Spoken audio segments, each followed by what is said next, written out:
Over the years, close to 100 women have worked in our group. We want to express our deep appreciation and thanks to those women.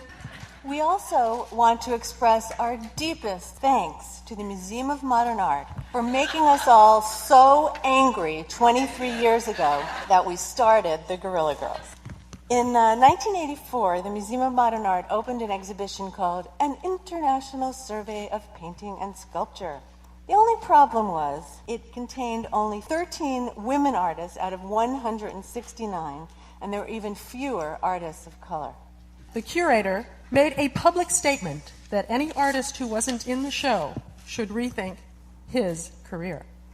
There was a demonstration in front of the museum, but it had no effect at all.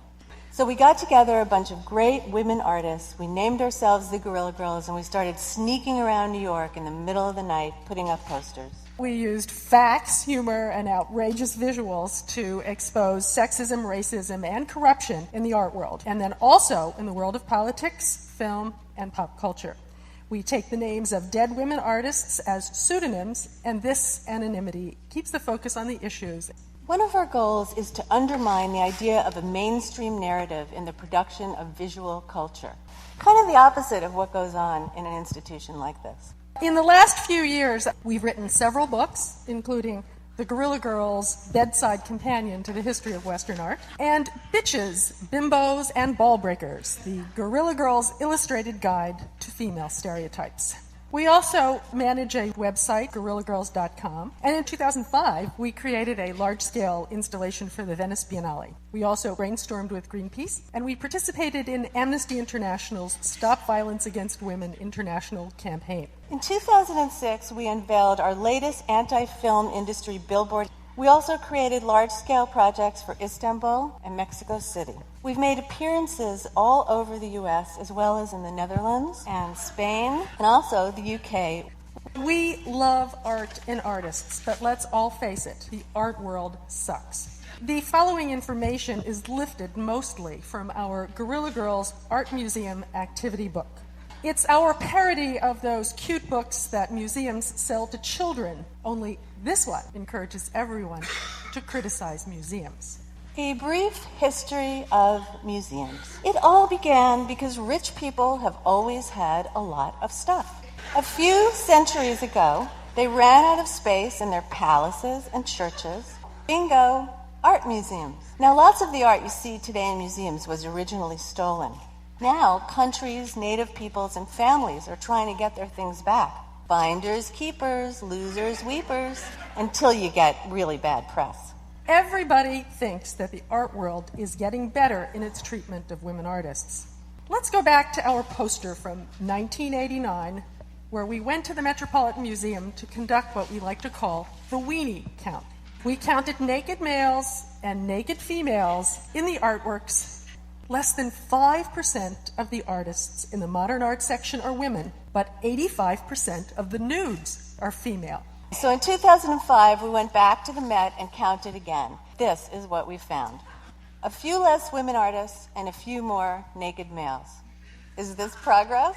Let's all take a museum quiz. Which of these fashion houses has not purchased an exhibit of its own work at a major museum? Prada!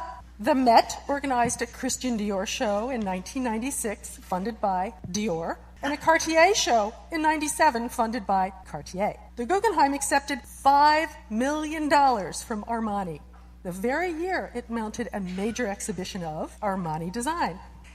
How much do art collectors pay to get their private collections shown in a museum? Answer, nothing. Museums fall all over themselves to exhibit people's art collections in the hope that afterwards the art will get donated to the museum. Plenty, but it's worth it. In 1999, the Brooklyn Museum opened a show of contemporary British art from the collection of Charles Saatchi. He secretly gave hundreds of thousands of dollars to pay for the show. After the show, Saatchi auctioned off work by the same artists and received record prices. What artist had 2 retrospectives at MoMA while his art dealer was the brother of the chief curator? It's Frank Stella. Stella had a MoMA retrospective in 1970 and again in 1987. Stella's dealer in Europe just happened to be Lawrence Rubin, brother of MoMA curator Bill Rubin. Bill Rubin retired from MoMA in 1988, and Stella hasn't had a retrospective since. Is this the number of cocktail parties MoMA gave last week to entice money from hedge fund managers? Probably. But 6 is also this paltry number of retrospective and mid-career surveys MoMA gave to women artists over the last 10 years. Now, it's paltry because it was only 18% of the total number of shows. 82% were given to male artists, and only one exhibit during that time was given to a woman of color. 11, the number of trustees with sweatshops in Asia? No, that's the percentage of women in MoMA's architecture and design collection. Lucky 13, that's the percentage of women artists in MoMA's painting and sculpture collection. 17, percentage of women in prints and illustrated books. 18, women in drawings. 19, photography. And, Mama has no idea how many women are in its film collection. According to MoMA, almost no women artists are good enough to be in a show about which subject? A, war, and B, still life. The answer is still life. In 1997, MoMA curator Margit Roel organized a show called Objects of Desire, the Modern Still Life. Despite the fact that throughout centuries of Western art, still life was one of the few categories of art open to women, Margit included only 3 white women and 1 woman of color. So we sent her hundreds of postcards suggesting she change the show's title to The Objects of MoMA's Desire Are Still White Males. Museums are always competing to create the most unusual building. Attention, famous architects out there. Here's a concept. All you have to do is connect the dots to create the perfect museum floor plan. Can you make money from a museum while you're on its board of trustees?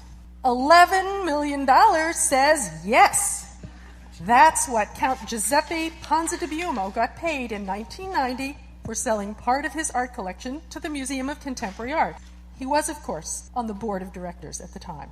Whenever we see a museum store, we can't help but think of some of the products we'd like to see there. Diversity in American museums. 50 years behind baseball. The Whitney, none of our present board members are in jail. The Metropolitan Museum of Art. Highest paid director, lowest paid curators. And a Cubist blow-up doll. With 12 orifices, this babe's got something to keep everyone happy.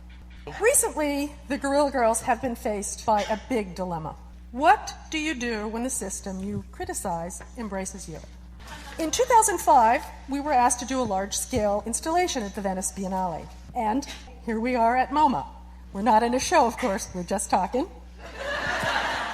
So for now, we decided that we do want to participate in exhibits and appearances at museums because one of our goals has always been to get our work out to as wide an audience as possible. Plus, it's always a thrill to attack an institution on its own walls or at its own symposium.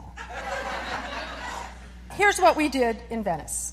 We did an installation of 6 posters that were the very first thing viewers saw when they entered the exhibition hall. But we also declared it was the first feminist biennale in 110 years because it was the first time there were women directors and, surprise, there were more women artists than ever before. We also discovered that every historical museum in Venice, except one, does have work by women, but almost all of the art is kept in the basement.